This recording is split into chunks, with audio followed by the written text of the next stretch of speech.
Mshukiwa mmoja amekamatwa na simu zaidi ya 20 kunaswa pamoja na vifaa vya kusafisha mfumo wa simu hizo. Kulingana na idara ya upelelezi, simu nyingi zinazoibiwa humu nchini huishia katika nchi za Tanzania, Uganda, Rwanda na Burundi. Katika operesheni ya kuwanasa wahusika, eneo la Kericho lilipatikana kuwa eneo wanalotumia sana kusafisha mfumo wa simu hizo baada ya kuibiwa. Operesheni ya pamoja ya idara ya usalama iliyofanyika katika kaunti ya Kericho na hapa Nairobi imesababishwa kukamatwa kwa mshukiwa mmoja anayehusishwa na wizi wa simu za mkononi unaolenga kampuni za ufadhili wa vifaa zikiwemo Mogo Kenya.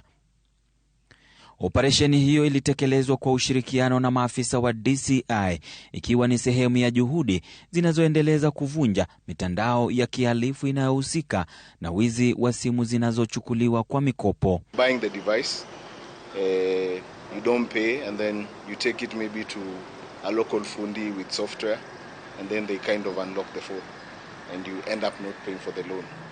So sometimes when this happens, we notice that this phone is not being paid for. We have other instances whereby you'll find that if the hacking fails to happen, this phone is opened and it's just opened, sold for spare parts. Uchunguzi unaonyesha kuwa genge hilo huiba simu hizo kabla ya kuvunja kwa njia haramu mifumo ya usalama kupitia udukuzi. Baada ya hapo, simu hizo huuzwa kwa wananchi wasio na habari nchini Kenya na katika nchi jirani, huku zingine zikivunjwa kwa kuuzwa kama vipuri. So far, devices, I can say maybe upwards of 40 million. Yeah, because we lost like 1,500 devices. And when we kind of caught up with those people, we found even phones from our competitors. This is Watu Credit, M-Kopa, yeah.